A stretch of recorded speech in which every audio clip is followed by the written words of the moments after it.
fails were created equal.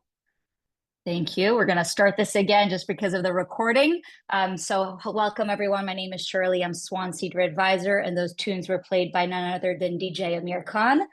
Hopefully you're in the right place. If not, do consider this your first failure of 2025. This is our partner webinar on really how to turn brilliant failures into great opportunities and embracing those for learnings and insights moving forward. We have two great speakers today. This is really more of an informal conversation. We welcome your questions throughout the presentation, and we will have an interactive survey towards the end. So first and foremost, please feel free to drop in questions in the Q&A, and hopefully we will weave those in throughout the event. First and foremost, I want to introduce our facilitator for today, which is going to be Ingemar Clemenson, digitization strategist at NSVA, one of our active utility members.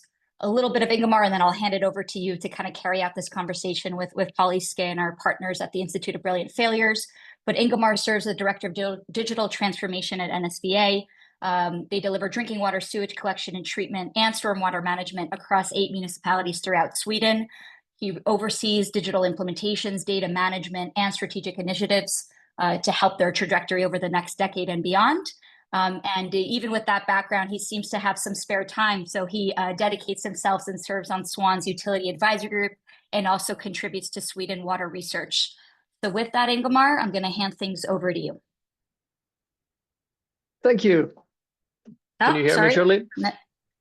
Nope. Ingemar, I think just before we do that, let's do a few quick introductory slides. I think if that's okay with everyone, just so that we don't keep going back and forth. Thanks, Samir. I think many of you are already familiar with this event. It happens every 2 years. It's usually in November. This time it's happening in March. We have a number of exhibitors that are participating in the SWAN-led Digital Water Pavilion with booths and speaking opportunities. So last chance to get involved there, which is happening March in Amsterdam. Next slide, please. We'll just go through these pretty quickly. I think everyone here hopefully is aware of this one. This is our global annual conference. We change locations every year. This is a big momentous one, our 15th one, happening end of May in Berlin. With the theme Scaling Smart Water. The abstract process is over, and hardworking folks such as Ingemar are actually in the process of reviewing the well over 160-70 submissions that we received from around the world. So we're very, very excited about reviewing those and then launching a draft agenda shortly. Next slide, please.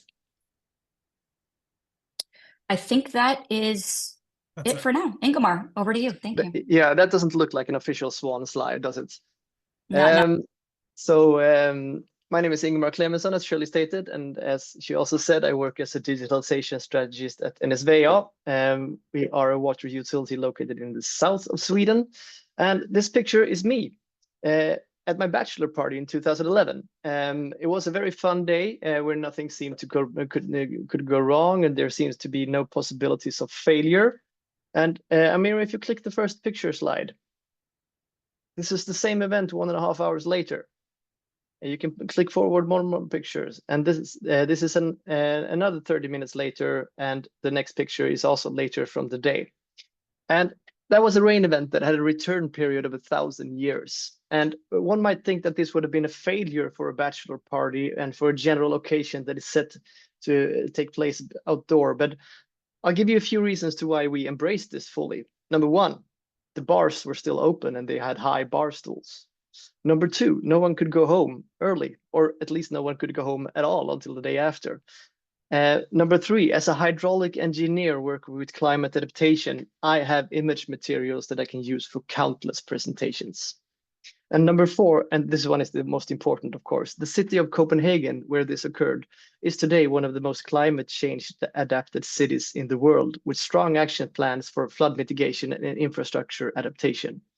And there's actually a lot of people in the water sector who had wished that this type of rain, without the damages, of course, and without the suffering, would have happened a bit further over Sweden, so that the discussion would have been even stronger. A failure in this context has given rise to more implementation and more work with climate adaptation and flood mitigation. So today's subject, Amir, if you can press forward.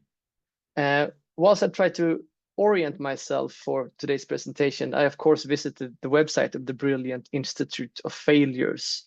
And then I pressed About Us, and what came up was pictures of elephants, of bear skins, of I think that's some sort of drug and alcohol picture.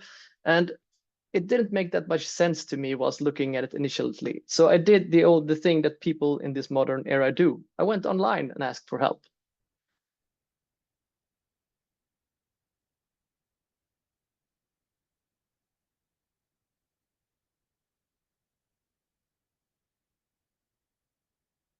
So I gave this unnamed chat engine the list of the subjects and asked, what is this about? And don't believe that you're meant to be to read all of this text here. We'll come to some form of conclusion later on. Given all of this together, what would you think is the general theme here that's going on? Sorry for the spelling. It takes a while for me to write sometimes.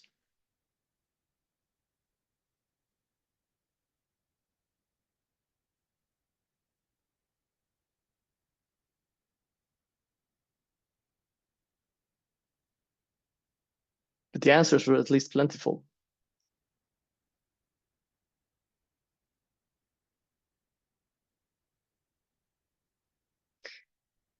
And here, in the end, I think we have it. These subjects that were presented at the webpage for the brilliant Institute of Failures are apparently about the complexity of life, struggles and growth, uncertainties, opportunities and risk, creativity, overcoming obstacles, seizing moments, and learning from mistakes. And according to this summary, mistakes are related to life in general and not excluded your work life. And with this, I would like to introduce you to Professor Paul Iske, who is the Chief Failure Officer, with the hope that he can make some sense of the importance of failures, both in work and private life. Over to you, Paul. Well, thank you, Ingemar, and also thank you, Shirley and Amir. And first of all, my big compliment for the introduction of my institute. It's first time I've seen it happening in this way, and I'm very, very pleased with this. And I'm also very, very pleased with all the participants that joined the seminar. Indeed, I'm Paul Iske. I am the CFO, the Chief Failure Officer of the Institute of Brilliant Failures, that I founded about 20 years ago when I was still the head of innovation of the largest bank in the Netherlands called ABN AMRO Bank. And I was running the innovation department. And well, to my big sadness, I had to conclude that most of the projects we did failed. And of course, you start to be concerned and you start thinking, well, maybe this is because of me. And if that's the case, they better pay me for staying at home so nobody's being damaged. But then I was looking around and, well, I saw that actually there are a lot of beautiful people out there, people trying to do fantastic things in sports, in politics, in science, in business, in love, in art, you name it. Fantastic people doing fantastic jobs, and still most of what they try to do ended up completely different than what they expected. So I concluded, okay, this must be somewhere a hidden truth in life, that most of the things we try to do not work out the way we expected. And what is then the conclusion? Let's do nothing. Now, I don't think that's the right conclusion. I think the best conclusion is let's keep on trying and let's accept that this is the case. And let's try to do it in the most intelligent way, in the smartest way. And I think that's what actually became the goal of the Institute of Brilliant Failures, to help people to deal with this reality, the reality that a lot of things fail, and do it in the most intelligent way so that you become, and that's my mission also for this afternoon, let's make people and organization failure intelligent. Increase the FQ, the failure intelligence quotient. And what is necessary to do this? Well, there are two things. First of all, that we're able to accept that failures happen. And on the other hand, when we came to that conclusion, then let's also see how we can reap the benefits of these failures. Let's see how we can learn from them and how we can apply those learnings. And that's actually what we try to do today with this introductory webinar that I'm very, very happy to do in collaboration with the great folks of the Smart Water Network and together with Ingmar. So I hope we put together a program that is of interest to you, but also makes you curious. How can we apply it ourselves? What could this mean for my organization, my environment, maybe even yourself on an individual basis? So let's make it. Let's give it a start. Maybe I can get because a lot of people think, well, the best way to deal with failure is to make sure that they don't happen at all. That is the best that can happen to us. And in order to avoid failures from happening, people really try to do their best and make fantastic plans. And I've seen so many plans in my life, business plans, research plans, school plans, annual plans, communication plans. You can go on forever. And when I was looking at all those plans, I started to ask myself the question, how often does it happen that when I look at these plans and I look at the realization of these plans, I'm looking at the same thing, the same results obtained in the same way as being described in the plan? And well, to make the story very short, it happened never. It always is different than we expected. So what's the plan? Now, here you can see a definition of a plan that really describes this observation. It says a project plan is a set of lies so that other people decide what we want them to decide, because that's why we make quite often plans. It's not that we don't know what we want to do. It's because we cannot do it just by ourselves. We need other people. We need investors, we need colleagues, we need clients, and they only do the things we hope they will do if they are also feeling confident and happy and feel positive about what we want to do. So that's the big challenge. How do we find out what the other people want to hear? And when we finally found out, then we have to write it down in a very neat way and with nice pictures, and then we have our plan, and then we can continue. But of course, this is by no means how reality looks like. That's what we have to accept. And that's the basis of this observation, that we need to deal with this complex world in which things that we try to do almost never go like the way we want.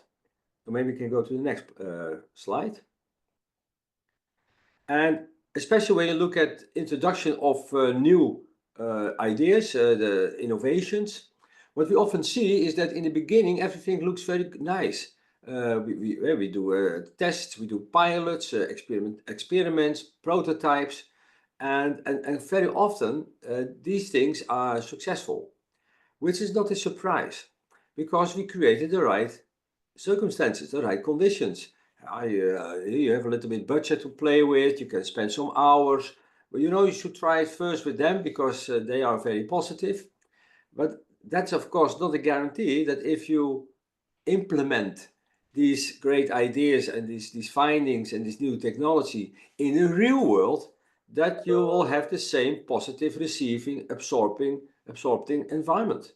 You will meet people who didn't know anything about it and may even dislike it. You'll need much more money. People have to change their way of working. Maybe you will be confronted with rules and legislation, including privacy laws or God knows what.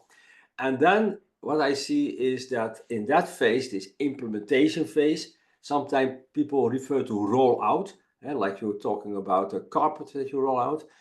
That's the situation where we see that many things are difficult, become challenging, and these are is more or less the feedstock for the Institute of Brilliant Failures. That's where people learn how it really works and also what does not work. Yeah, next one. And especially when we talk about technology, and I know if we talk about smart water, technology plays a role.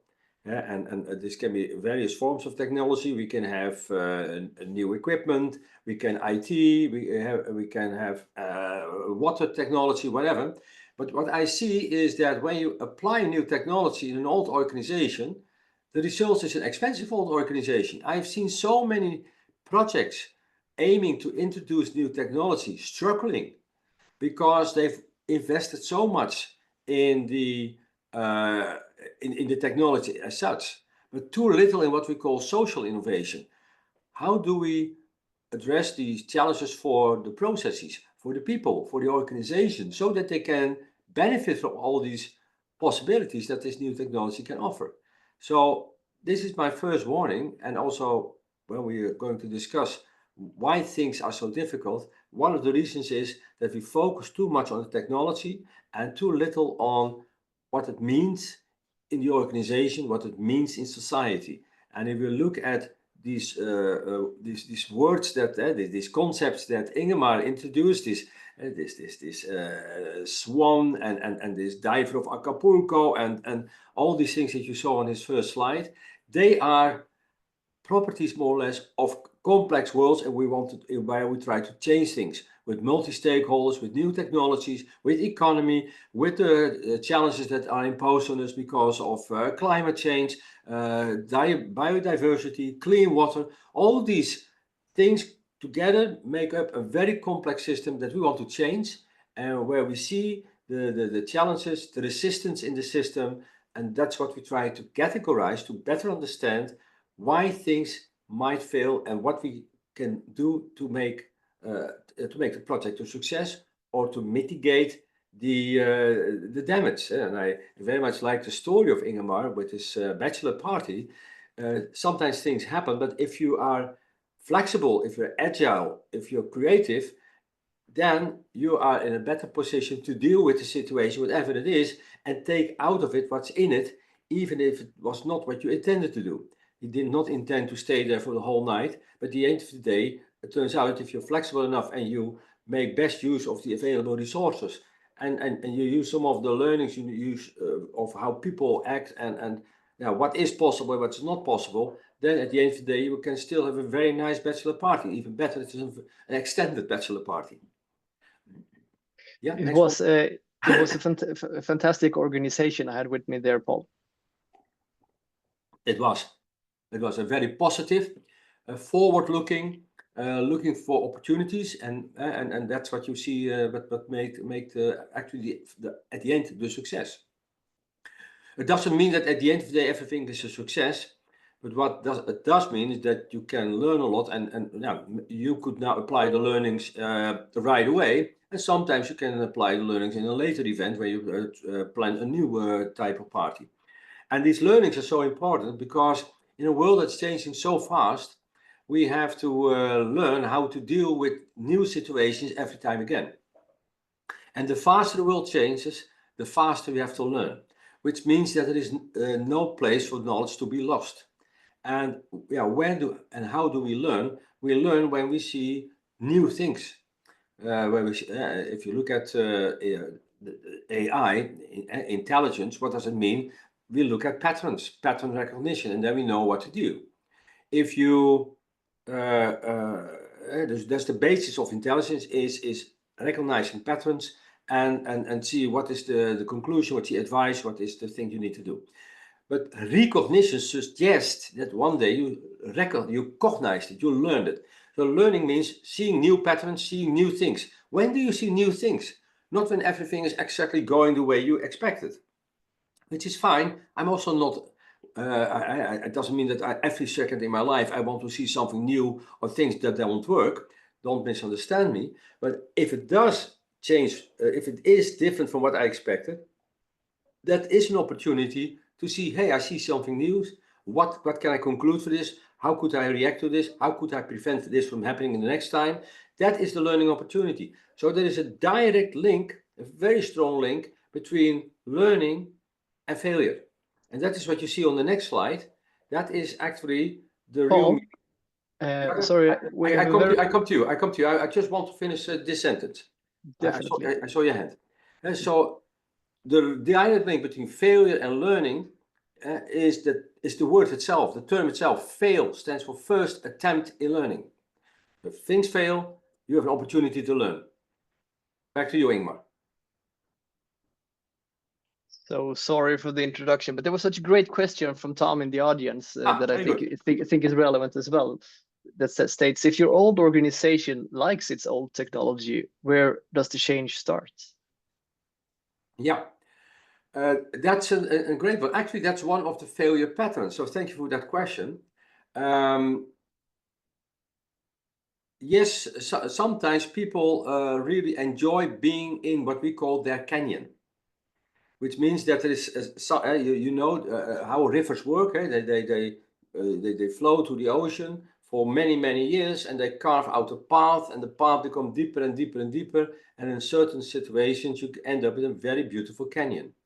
And I've been to the Grand Canyon, and suppose I would dig a canal. You have to appreciate I'm Dutch, so that's what Dutch people do, they dig canals. If I would dig a canal directly to the Pacific Ocean, then I think, okay, I made a shortcut for this Colorado River. But of course, my canal is not as deep as the Grand Canyon itself. Now the question is, would the water in the Colorado think, hey, wait a minute, Paul created a great canal for me. Now I can go to the ocean much faster than just going to all these states. I will use Paul's canal. It will not do that. And why not? Because it literally doesn't have the energy to get out of the canyon and then see, hey, wait a minute, it is a much shorter way, it's a much easier way. This is what we see very often when we talk about innovation, is that people enjoy so much their own river bed, their own canyon, that they don't even see that there is a better way of doing it.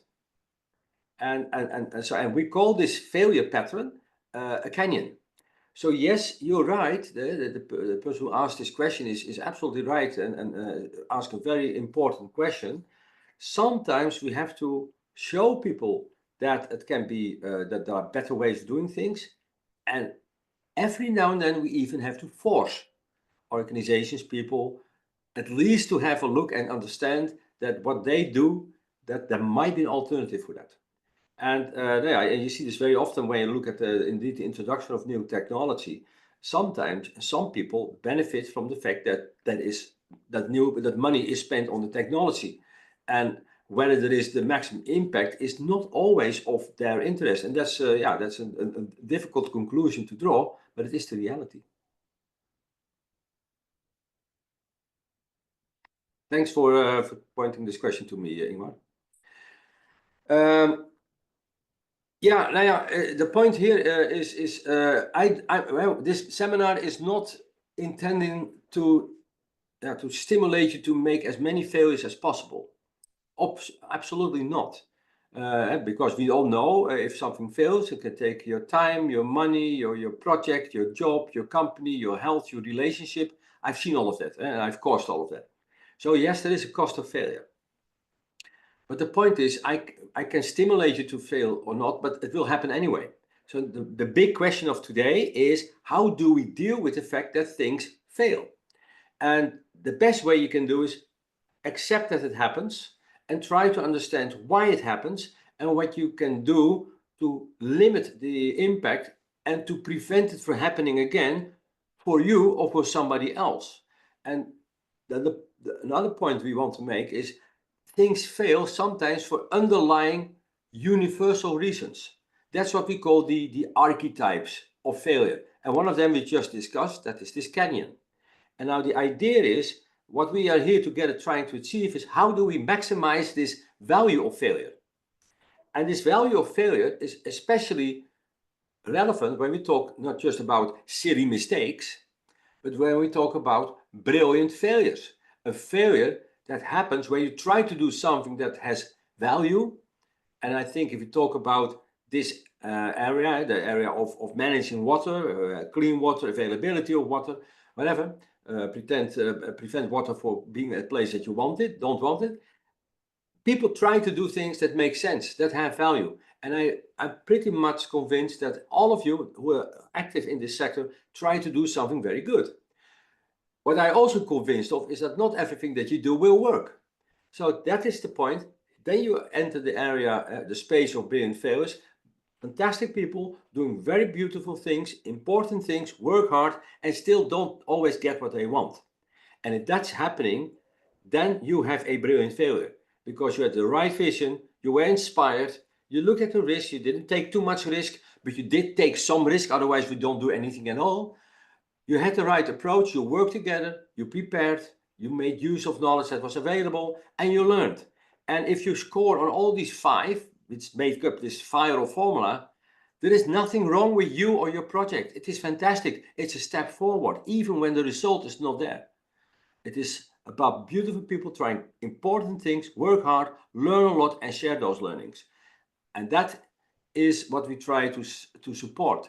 This climate for people trying to make a better world on the one hand, and the other hand, to create, to develop the tools, to introduce the tools, the methodology, to do this active learning so that this value of failure also comes to you, to your organization, and in the broader sense, to the whole sector and the whole society.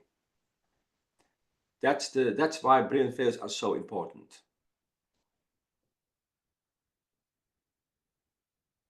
And I think it's so important that every one of us, every one of you, should feel free to keep on doing this work. And do not be concerned about, oh, will everything what I do will be successful? Will I only be appreciated? Will I only be honored if everything I do will be a success?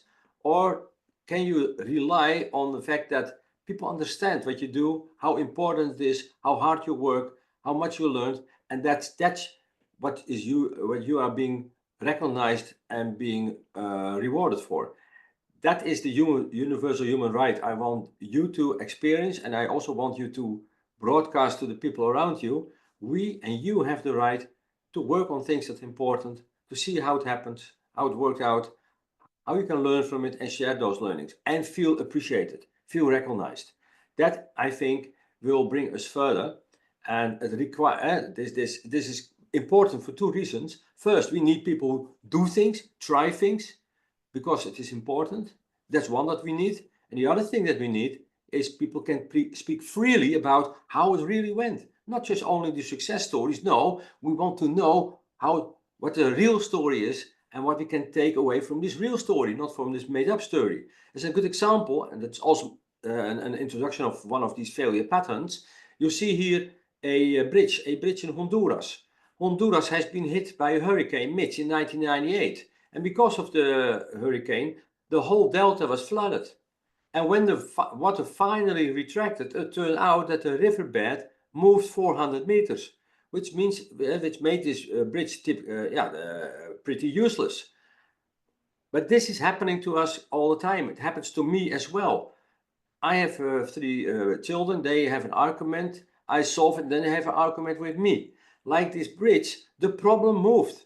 And because of the problem moved, the bridge is no longer having any use. But this happens all the time in life. When you're sick, you get medication, you get surgery, and then you get side effects. So you always have to be prepared that if you do things, that while you're doing things, the problem might move to somewhere else, or maybe even because of what you're doing, the problem is moving somewhere else. And if you have that type of failure, then we talk about a bridge of Honduras. That is one of these failure patterns. I see another question. Sure, Yes. there's another question here that is very relevant and good. How do you learn from failure, and what are some specific steps towards learning from the failure?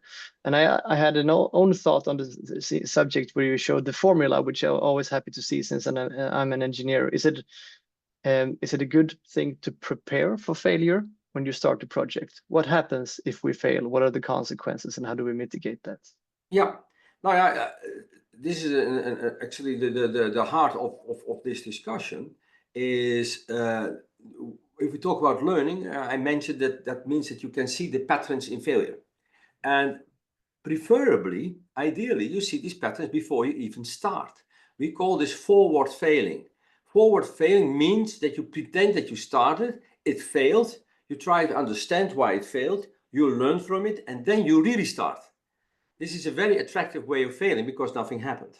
But in order to do so, you must be able to have a kind of approach, and that's exactly the question here. How can I learn from something that didn't even happen yet? And that's where the failure patterns come in, because if you have in your mind what you try to achieve, you have a kind of image what's going to happen, then you can go through all these failure patterns and conclude this failure pattern might be relevant. Why is that? And what can we do about it to prevent it or to deal with it? And these 16 patterns that Ingemar showed at the very beginning, this is the basis of this method, that you will be able to discuss what can happen, or when you're busy, what's happening at the moment, or when you look backwards, what did happen. And these are the carriers, we call these the memes, the carriers of this of these insights, of this knowledge. And here you see another example. We talk about bridges anyway. I'm from the Netherlands. In the Netherlands, unfortunately, we do not have so much nature, and we put a lot of highways through this nature, like this one. This is the main road in the Netherlands between Amsterdam and The Hague, near a very small place called Wassenaar. And you see some trees, and in these trees there are animals, especially squirrels. And these squirrels are at the other side of the road, and they are on this side of the road, and they want to meet and to mate. And to do that, they have to cross this very dangerous road. And Dutch people, and we feel pity for that. Splash, we don't want that. And now you have to know two things about Dutch culture. First of all, if we feel pity, we take action. The second thing you have to know about Dutch culture, if we take action, we start building bridges. So in this case, we built a bridge for squirrels to cross this dangerous road, which is about 144,000 euros, say $150,000. In the middle, you have a webcam registering all these happy squirrels that are running around. And after the first 2 years, exactly one squirrel crossed this bridge. And everyone, maybe that's on the next slide, and everyone started to complain about the money that has been spent on this bridge, and idiot and ridiculous and tax money. And I said it was a brilliant failure. But what happened here, what you see here, I know you are in the water industry and not in the squirrel bridge building industry, but what is happening here, you see everywhere. This happens when you do things, you decide things, you produce things for others without really involving them. And this is the most frequently observed failure pattern, that we didn't do actually good stakeholder management. All these groups, all these people that need to be informed, need to be endorsing, supporting this innovation in this project, are they involved? And sometimes what you see is that you have somebody at the table. This is called the empty seat at the table, because nobody asked the squirrel whether it was interested in the bridge. But sometimes you have somebody, but then when he goes or she goes back to the community, they say, how can you do that? That's not in our interest. Go back, we don't want it. So you also have to check the person that we have at our table. Does he or she have the mandate to give this input, or to conclude that this is a good solution? So this is a very, very important thing to have to know for sure, that all the right people that need to be involved to support what you want to achieve, that they are in the game. Otherwise, you will face many, many difficulties at the end of the day to make your idea, your project, your innovation work.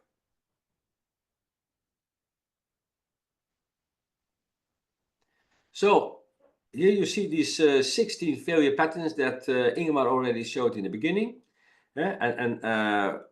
All of them are popped up when we looked at many different failures. We analyzed now I think almost 1,000 failures, and just so why are these failures happening, and what are the underlying recurring themes that we see why these things fail.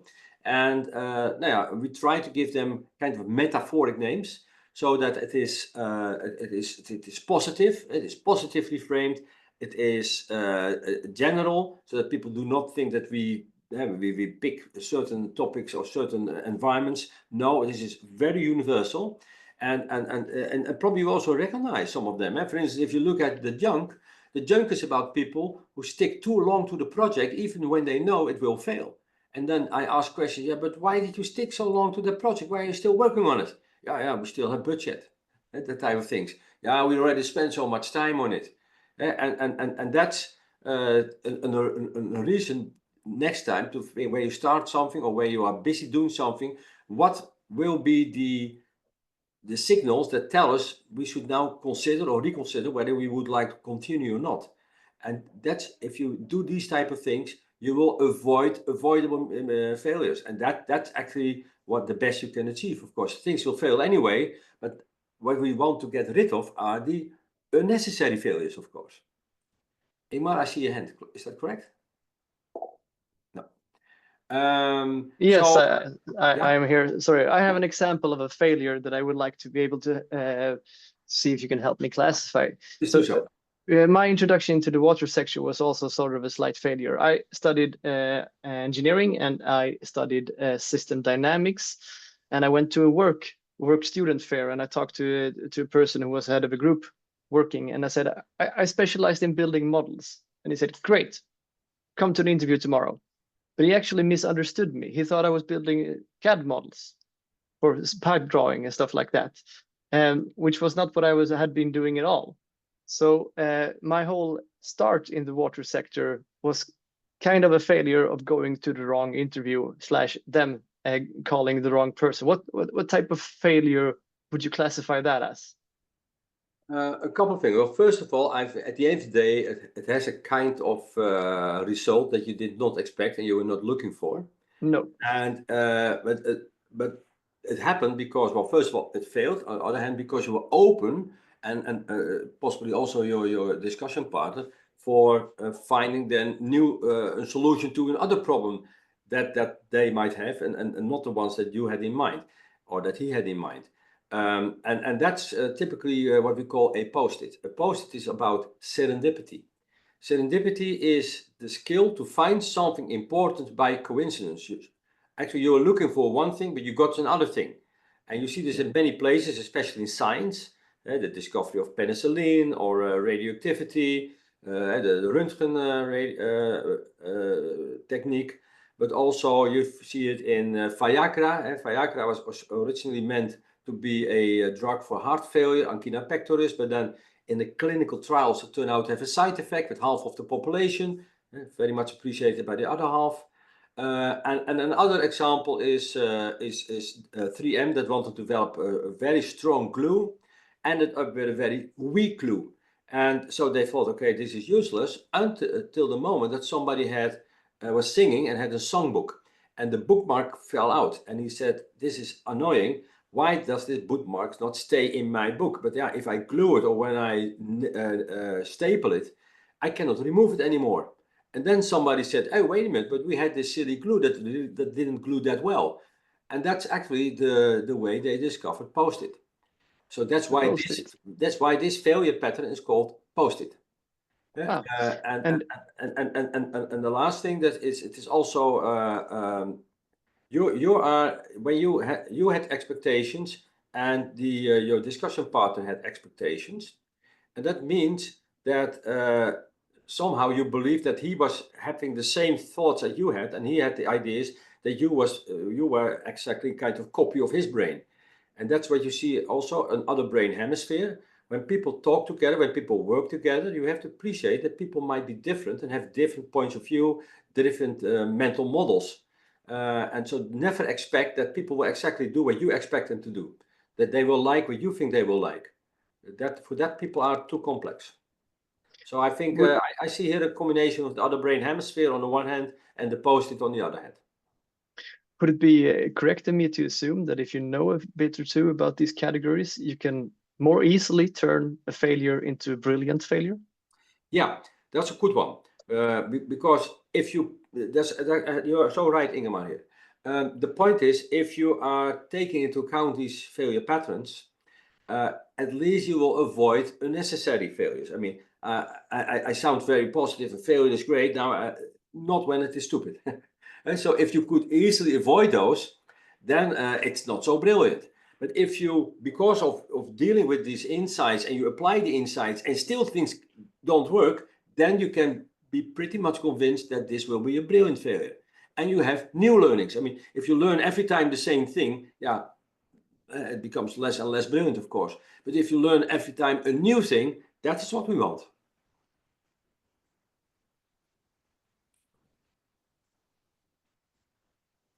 Yeah, can we go to so that's actually what we mean with failure intelligence. At the end of the day, if you have familiarized yourself with the reasons why things can fail, and you have seen many examples, and you have discussed this openly, you have also openly discussed your own experiences, and other people discuss openly what they have seen, that all contributes to building up this body of knowledge in your brain, and where these failure patterns are more or less the anchor points, but around all these anchor points are many stories and examples. Then I'm convinced that whenever you fail in the future, it becomes more and more intelligent. It becomes more and more brilliant. And that means at the end of the day, things do not feel unnecessary, and you are also freeing up resources. You're freeing up the safety environment so that you can keep on trying, keep on innovating, because that is what we need. Now, we discussed this junk, and maybe also good to know that all these failure patterns actually represent two patterns, a kind of A side and a B side.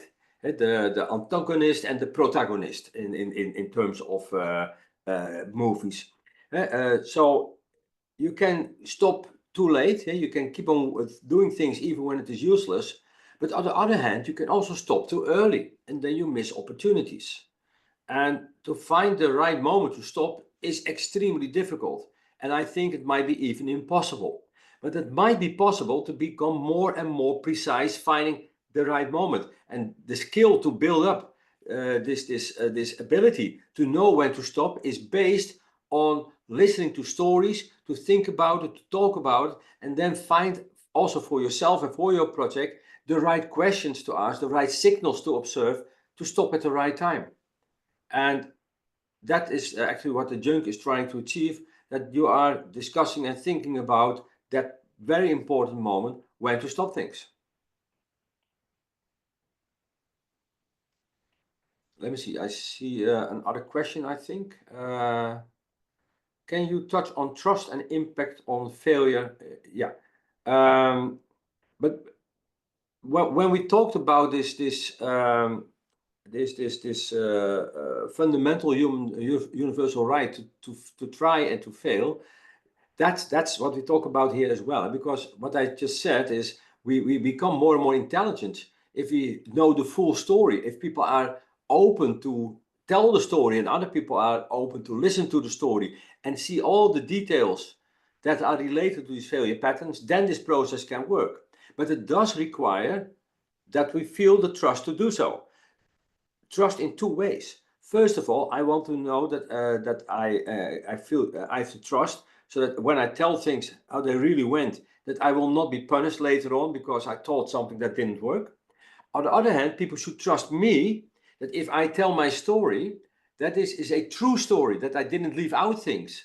That this is, because quite often you hear stories and then people say, okay, we have to do this, like he just told me. But then because this person left out very important, maybe not so positive details from the story, I will find out myself in the hard way. And that of course will not help. So I think it requires mutual trust. I should feel that your trust that I can tell my story without being criticized or condemned. You must have the trust in me that I will tell the real story. We have seen the other example, what's very important is this empty seat at the table. The empty seat at the table, on the one hand, of course, you should have all people who are relevant, that are necessary to endorse, to make your solution or your innovation or your plan work. On the other hand, and this is typically a Dutch, that's also why I'm very outspoken about this failure pattern. We have very much a consensus society, which has a lot of advantages. It can also happen that you invite too many people, and everyone wants to say something about it, everyone has an opinion, and that can also slow down processes. So that's also a skill. Like I said, this is not difficult. That's why we have to talk to each other what works and what doesn't work. You can also have too many people, and the project is being slowed down and sometimes even being made impossible. Another thing that I think is very important nowadays, we live in a very complex world. And in this complex world, we cannot predict everything that will happen. You know probably this book, Black Swan, from Taleb. And this is about things that happen that have a profound impact on what we do and who we are, but we cannot influence these developments.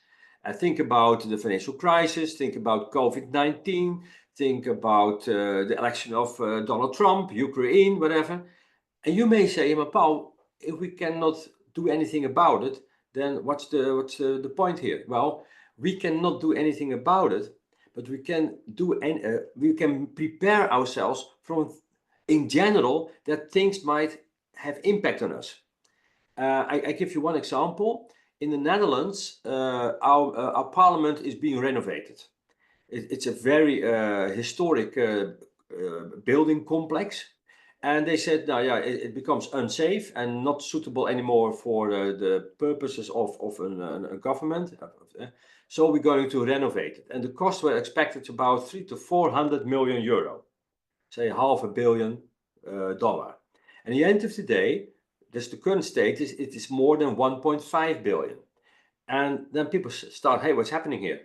And all this money. And then the person who was responsible for this said, yeah, listen, we could not foresee this, because the walls were, sometimes we had double walls, which we didn't know.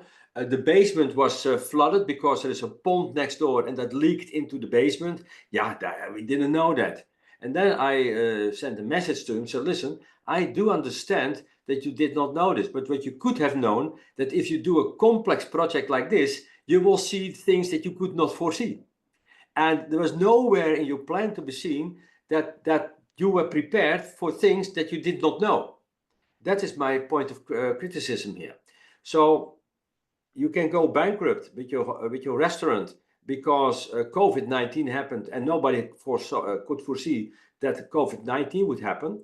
But what you could foresee is, if you look at back in the past 10, 20, 30 years, there's always something that has quite an impact on what you do. Maybe you should diversify or be agile, that if something happens with your restaurant, you can still survive. That's that side. On the other hand, and that's I think where Ingmar came in with this great example, he did not foresee this flooding, but he could also say, wait a minute, if something unforeseen happens, maybe I can also turn it into a benefit because I'm agile. I know how to be prepared for things that we are not prepared for. And that turns out to be one of the success factors of his bachelor party. So on the one hand, you should prepare for the downside. On the other hand, you might also want to be prepared for the upside of things that you could not foresee. And that failure pattern is called the black swan.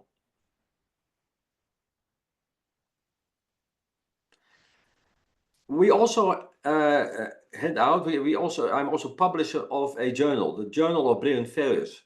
We are just launched the 7th edition, and you can download it from our website, and you can easily use tools to translate it. It's in Dutch. I will also have some English versions. But the point here is that we really stimulate people to come up with their true stories. And in these journals, you will have people who have shared a number of things. First of all, they're beautiful people. Second, they were working on beautiful projects. Third, they worked very hard for these projects. And fourth, they all failed. And fifth, they're all happy to share their learnings. That's what these people have in common. And all of them tell me it was an honor to be in this journal because we only got positive results, positive feedback. And I say, how can you be surprised? Beautiful person with a beautiful project and you share your learnings. What's wrong with you? Nothing. And people really experience that. So that is this trust that we talk about. You can trust that when you tell the real story, that the most important people in your life will understand what you did, why you did it, how you did it, and they will recognize it and they will appreciate you for it. That's what we need to do. We also have a website. It's called Brimis. Brimis is an abbreviation in Dutch for briljante mislukkingen, in English brilliant mistakes. Here you can find at this moment 262 failed projects. Some are brilliant, some are less brilliant, some are funny, some are not funny at all. But all of them have in common that you see a narrative where you can see what this project is about, so that we can do what we call single loop learning, knowing what's happening. But we can also find out what they wanted to achieve, how did they approach it, what came out, and what did they learn. And all these learnings are categorized using these failure patterns. So you can click on one of these patterns, say we just had an example, the Canyon. You can click on a Canyon and then you will see all the projects within Canyon. And when you see more and more of these projects, you will start to understand what this thing really is and you will never forget. And it will be part of your thinking when you do new projects. It will be part of your thinking where you do the evaluation of past projects. That is how you use this methodology. And again, this can only be done in an environment that is free, where people are free to do things that might fail, that people are free to talk about things, how they really happened, and people are free to listen to these people and absorb their knowledge. That's what is necessary here. Final thing, we did discuss a lot about failures. Now people might say, okay, Paul, you don't like success? Of course I do like success. Can we not learn from success? Yes, you can learn from success, actually in the same way.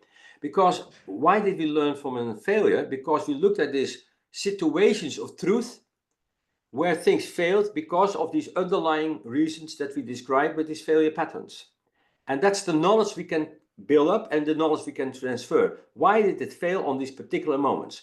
So a failure is a missed success. Now, when can we learn from a success? Well, successes also usually do not come by themselves. It's hard work. And they also have their moments of and the situations of truth. But now it did not fail, but it could have failed, but it didn't. And you understand why it did not fail. So you learn why it was successful at these very important particular moments. Actually, a success is nothing else than a failed failure. It could have failed, but that failed because it was a success. Now you see, and that sounds like a joke, but it is not. You see three things. First of all, failure and success are more or less each other mirror. Second, the learning process is the same. And thirdly, now you understand why it is so strange that we have so much admiration and appreciation for people who do great things, work hard and are successful, but do not have all that appreciation, not that interest in great people who do great things, who did not succeed. So that's what we should stop, and that's how we could build this failure intelligent world, where we appreciate both people who tried hard, failed and learned, and people who tried hard, failed and succeeded and learned a lot. Thank you very much, Pauliske and Ingemar. Stick with us. We're just going to actually have everyone hop over to a live Menti for a word cloud about some of your project triggers that you've seen that have, let's say, induced failures from your experience, and then a little bit of a brief poll. But throughout that word cloud, Ingemar and Paul, would be great to also hear your thoughts about what resonates also with you. So Amir, if you don't mind sharing that right now. The link right now is in the chat for everybody. The first question, you should be able to just pop in some answers there and we'll start to see this trickle in. What are the three main triggers as you see, right, all the individuals that are on this call for the project failures? We gave just an example, scope creep. So if we can just take a minute or so as people are hopefully, there we go, vagueness or lack of clarity. And we'll just give it a minute as people are populating. But Ingemar, as this is happening, if there are any ones that you really resonate with, maybe you can give a very quick example of, and Paul, that would be great. And then we have another minute or so for a very brief poll afterwards. But yeah, as you see this coming in, feel free to kind of expand on this or add something that you feel may be missing based on your experiences. Yeah, now while these words pop up, I can comment, and maybe Ingemar can do that as well. But some of these are directly related, not surprisingly, actually, to some of the failure patterns. For instance, resources are being mentioned, and we call this the general without an army. Actually, when you have great plans, but not the money, not the time, not the people, not the knowledge to do it, then the project might fail. So you have to do a good inventory of your available resources. Also, this time we have a B side. If you have too many resources, if money doesn't play a role at all, or you have enough people, whatever, you might come up with solutions that are not sustainable. Because when the money is no longer there, it might be that your solution doesn't work anymore. So resources is a very important one. Okay? And yeah, the other one I see is, for instance, rush timeline. That's actually also a matter of resources, but also overestimation of your own knowledge. Yeah, that's also has to do with your with complexity. And we have a failure pattern. It's called Einstein point. And Einstein said we have to make things as simple as possible, but not simpler than that. And sometimes we make projects far too complex, and yeah, they got stuck. And sometimes we oversimplify or we overvalue our own capabilities, and then it failed because we made it too simple. So you see, a lot of these terms that I see, and I recognize, and maybe Ingemar can comment on them as well, but I can relate them pretty much to these failure patterns that we have. I think that's one of the key factors that I write there, especially when it comes to digitalization and new sort of fantastical digital tools with golden promises. One of the most common failures, I think, is expectations. Yeah.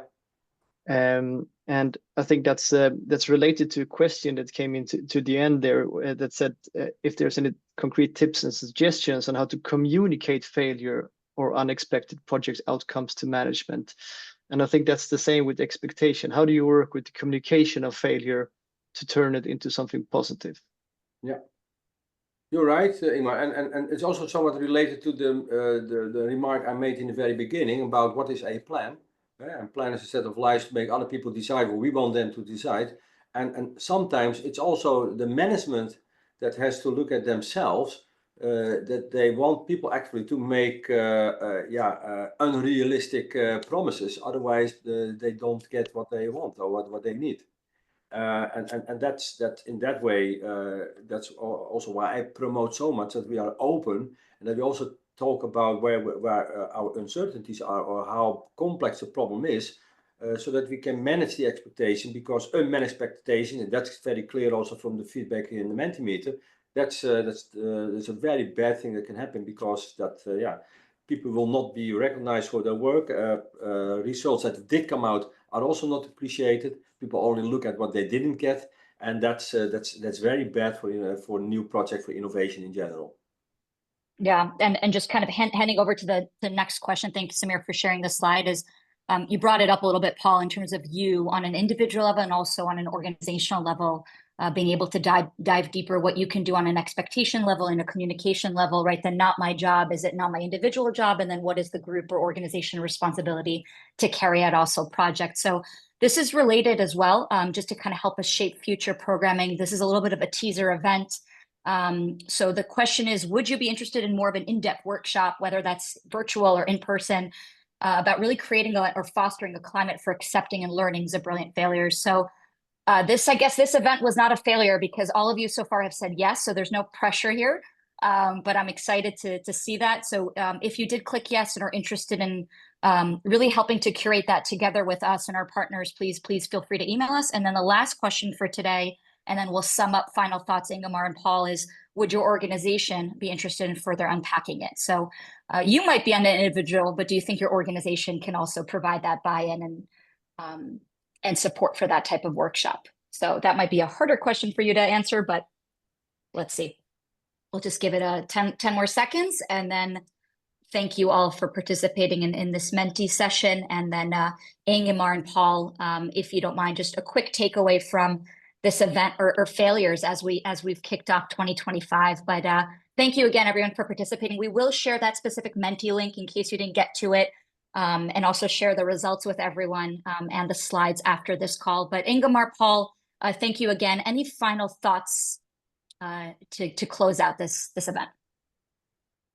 I think that it's very important to take time to learn from what you have done, even if the outcome isn't the same. And I think that's something that's always missed in project management, planning and stuff like that. The follow-up, the reflection on what you did. And I think that these failure types could help you identify a lot of aspects. It's an interesting approach to look at what has gone wrong or what has not gone wrong. So I'll take that with me.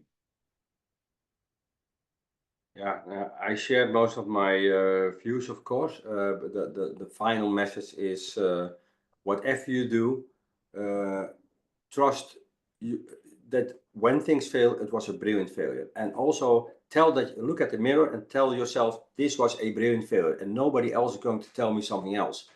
And this especially is true when you prepared and when you worked hard on the right things. And I think if you can do that, tell yourself and your colleagues that if something fails, it can be turned into a brilliant failure.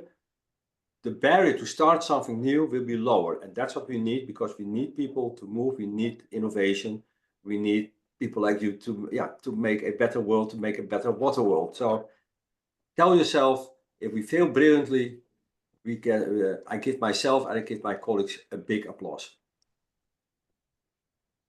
I think with that, I think we're gonna close here. Again, thank you, Paul Iske, and the Institute of Brilliant Failures, and Ingemar for participating in this conversation, and to all of you for joining. So stay tuned for the recording and the slides afterwards, and looking forward to seeing some of you also in the Aquatech Amsterdam show in March, and hopefully, of course, in Berlin for the global conference. Thank you again, everyone. Have a nice day. Bye. Have a nice Bye. day. Bye.